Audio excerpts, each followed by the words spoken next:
May gabi kayong tanan mga kaigsuonan ani usab kita karon sa atoang sinima na nga programa sa atoang gitawag og pamalandong sa ebanghelyo sa Domingo.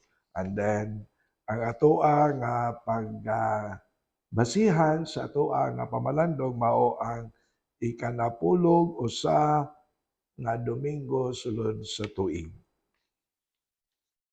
Ang ebanghelyo atong pagakutluon gikan sa ebanghelyo ni San Mateo, kapitulo 9, bersikulo 36 hangtod sa kapitulo 10, bersikulo 8. Ang Ginoo manaa kaninyo pagbasa gikan sa santos nga ebanghelyo sumala ni San Mateo.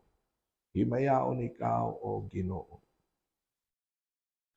Sa pagkakita ni Jesus sa daghan nga mga tao, naluoy siya kanila kay masulub-on o makaluluoy man sila.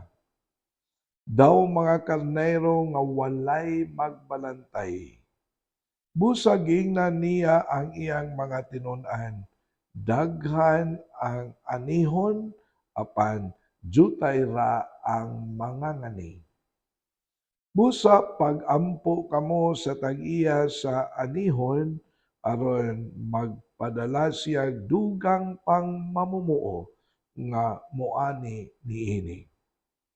Gitigom ni Jesus ang iyang mga napulog duha ka tinun-an o gihatagan sila gahom sa paghingilin sa mga dautan nga espiritu o sa pag-ayo sa tanang sakit o balatian. Ang mga ngalan sa napulog duha ka apostoles mao kini. Ang una si Simon nga ginganlan og Pedro ug ang iyang igsuon nga si Andres, si Santiago ug iyang igsuon nga si Juan, mga anak ni Zebedeo. Si Felipe ug si Bartolome, si Tomas ug si Mateo ang kobrador sa buhis. Si Santiago ang anak ni Alpeo ug si Tadio, si Simon ang patriota ug si Judas Iscariote ang nagbudhi kang Hesus. Kining napulog duha gipadala ni Hesus uban niini nga pahimangno. Ayaw kamo pag-adto sa kayutaan sa mga dili Hudiyo ni sa bisan unsang lungsod sa Samaria. Adtoa hinuon ninyo ang mga nawala nga mga karnero sa nasod sa Israel. Lakaw kamo og isangyaw nga hapit na maghari ang Dios. Ayuhan ninyo ang mga masakiton, banhawa ang mga minatay, hinlui ang mga sanlahon, o abuga ang mga yawa. Nakadawat kamo nga walay bayad, busa panghatag kamo sa walay pagpangayo bayad. Ang Ebanghelyo sa Ginoo, daygon ikaw o Kristo. Mga kaigsuonan sa makausapa, maayong gabi kaninyong tanan. Aniana kita karon sa matawag na tuog sa kunang gikaingon nanata sa ordinary time, no? Wala na ang mga dagko nga mga kasaulugan sa kapistahan o sa solemnidad. Aniana kita karon as far as our liturgical calendar is concerned, nanata sa ordinary time. And then nindot sad kaayo sa tanan kay ang atoang ebanghelyo nagisgot ni og a call to discipleship, no? Nga ang mga tinun-an, ang 12 gyud ka apostoles ni Kristo, human sila nga mi kuyog, no, naminaw, nagsaksi sa mga milagro nga gihimo ni Kristo, karon gipadala gyud sila. Apostoles, mga pinadala, mao nay kahulugan. So gipadala sila and then gi-commissioning ba, gitagaan ko silang instruction na magsangyaw sa maayong balita with all the instructions as mentioned in the gospel today. Dili ba?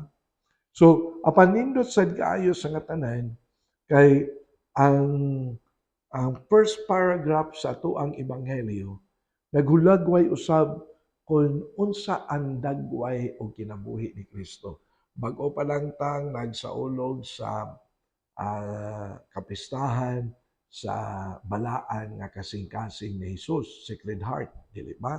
Niadtong niaging Bernes. And then kung ato nga tan-awon, so ang kasing-kasing ni Kristo matod pa sa ato ang arsobispo, puno sa gugma, puno sa kaluoy, puno sa pagmahal, puno sa pagsabot ug uban pa. Mauna nga miawas, nagpakita o gipakita ang iyang kasing-kasing gawas sa iyang kaugalingon. And then, nindot sad kaayo baya pod ang gilitok, no? Gisulti pod ni Kristo, nga mingon si Kristo, I learn from me. Learn from me. Sa tupa, pagkat-on ako, sunda ko. I am gentle, meek, and humble of heart. Gentle and humble of heart. Sa ato malumo ang iyang kasing-kasing o kasing-kasing nga mapaubsanon. Mauna nga ang kasing-kasing ni Kristo puno sa kaluoy, puno sa pagmahal, puno sa pagsabot. Mao ni ang one of the best examples mao ang ato ang ebanghelyo karon. Si Kristo nga nagtan-aw sa mga tao matud pa sa ebanghelyo, naluoy siya. Nindot kaayo unsa may nakita ni Kristo. Nganong naluoy man siya. Nganong nalitok man niya ang dako nga kaluoy ug matud pa niya sa ebanghelyo, mura silang mga karnero nga gibiyaan or walay magbalantay. Nagkatibulaag, nagkayagaw. Mauna nga ang kaluoy ni Kristo nga nalitok dili tungod unsay nakita niya sa dagway apan unsay naa sulod sa ilang kasing-kasing. Puno sa kaluoy, puno sa kalumo. Mapaubsanon ang kasing-kasing ni Kristo. Can see what is in their hearts directly and what is in their minds. Mauna nga ang katawhan nakita ni Kristo nga adunay panginahanglan na atimanon, alagaran, kuyugan. And then, mauni ang nakita ni Kristo. Mauna nga tungod sa iyang dako nga kaluoy, sa iyang gugma, sa iya nga pagsabot, iyang gipadala ang iyahang mga apostoles. And then, nindot kaayo ang instruction sa matawag nato sa kang Kristo sa iyang mga apostoles. Ug mingon siya, lakaw kamo. Ug isangyaw nga hapit na maghari ang Dios. Dalha ang maayong balita. kay luoy kaayo ang katawhan. Ayuhan ninyo ang ilang mga tagsa-tagsa ka mga sakit. Sa ato pa, ang kabalaka sa katawhan labi na kon unsa nalay mahitabo tungod silang sakit, unsa og unsa ang dakong magasto o unsa ang mahitabo kung mabiyaan nila ang ilang tagsa-tagsa ka mga pamilya. Ayuhan ninyo ang mga masakiton. Banhawan ninyo ang mga minatay.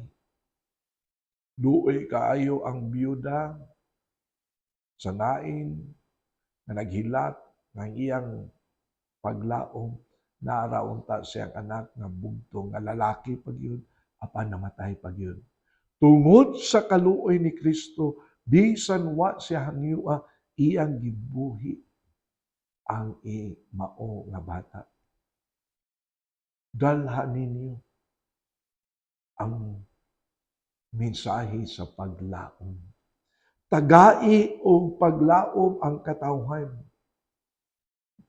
Sama sila sa mga karnero nga way magbalantay. Hinlui ang ilang mga sanla, mga sakit kay kaniadto ang sakit nga sangla, outcast ka, di ka pwede nga makakuyog sa kadaghanan. You are an outcast and you are considered as a public sinner. Ayuha ang ilang mga sangla aron makabalik sila, makakuyog sila kalisod kung ikaw isolated, dili ba? Abandoned, rejected, outcast, kalisod. Mao na miingon si Kristo sa atong ebanghelyo, dalha sila balik ngadto sa mabagang katawhan. Ayuha ang ilang mga tagsa-tagsa ka mga sangla. Kay sa ako nang gikaingon, luoy kaayo, outcast. Dili ba ginaingon nga kung manaog sila sa bukid, magdala silang bagtingan, unya magsagit pagyud og mingon, hugaw ako, hugaw ako, hugaw ako. Aron ang mga tao mopahawa kanila. Pagkaluoy, outcasts. No man is an island. Social being ang tao. And then you are isolated, lonely, kaluoy. Maunang mingon, ayuha ang ilang tagsa-tagsa ka mga sangla. Ug mingon, abuga ang mga yawa kay tungod sa gahom sa dautan mauna nga masulubon ang katawhan. Dili ba? Putong, way kalipay, kontra ang tanan, and then puros na lang dautan ang makit-an. Mao nang miingon si Kristo, abuga ang mga yawa ay mao kini hinungdan sa ilang sitwasyon karon. And then miingon si Kristo, ayaw pagpangayo og bayad kay nakadawat kamo. Grasya kini sa Dios. Dili kini inyo. Ayaw sukli og bayad. Sa ato pa ang gidala sa mga apostoles gikan sa Dios nga grasya. Mao na taliwala sa iyang dakong kaluoy iyang gipadala ang mga apostoles. And then midugang pa si Kristo sa pag-ingon. Daghan ang anihunon. Sa ato pa, daghan ang nabalaka, daghan ug dako ang problema sa katilingban. Daghan ang anihunon. Ug miingon si Kristo, pag-ampo kamo sa tag-iya nga unta magpadala og daghang mga mamumuo. Dihang dapita makasulod kita sa tawag sa pagkatinunan. Pag-ampo kamo nga magpadala ang tag-iya og daghang mga mamumuo. Hagit kini sa kada usa kanato, labi na natong mga binunyagan. Sama sa mga apostoles, let's do our mission. Pagdala sa ngalan ni Kristo ngadto sa katawhan. Pagdala sa maayong balita ngadto sa mga masulubon. Paghatag og kinabuhi niadtong nawan-an og kahulugan sa kaanindot sa ilang kinabuhi. Dili ba mga kaigsuonan? Mao na nga nindot sad nga ato ang vocation campaign sad ni, dili ba? Pero try to imagine, gikan sa 12 ka apostoles, no? Nagila sa Biblia. Pila naman kabuok ang mga Kristiyano sa tibuok kalibutan. Magisgot lang ta natong mga Katoliko nga Romano. Roman Catholic, di na lang ta magisgot sa uban nga mga Protestante. They're also Christians. Di ta magisgot sa mga Orthodox, mga Anglican, o unsa pa diha, o mga Protestante. Magisgot lang ta nato, Roman Catholic, mga Katoliko nga nag-ila sa Santo Papa ni Pope Leo na ato ang leader. Pila man ta kabuok? Statistical data. 1.4 billions. Billions, dili millions, billions sa tibuok kalibutan. Pag-ampo kamo. Dako kay ng milagro sa simbahan.